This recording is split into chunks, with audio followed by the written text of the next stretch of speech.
Lebih 10,000 warga kerja dari sektor awam dan swasta dijangka memeriahkan sambutan Hari Pekerja Peringkat Kebangsaan 2025 yang dirasmikan oleh Perdana Menteri Datuk Seri Anwar Ibrahim di Axiata Arena Bukit Jalil hari ini.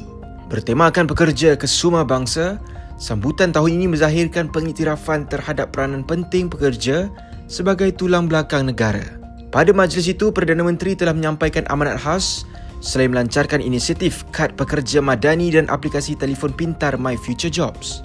Anwar juga menyempurnakan penyampaian anugerah Hari Pekerja bagi meraihkan kecemerlangan pekerja, majikan, kesatuan serta pihak media, termasuk 2 kategori baru yang diperkenalkan Kementerian Sumber Manusia, iaitu Anugerah Tokoh Pekerja Negara Perkhidmatan Awam, Pengurusan Atasan dan Anugerah Media Terbaik Agensi.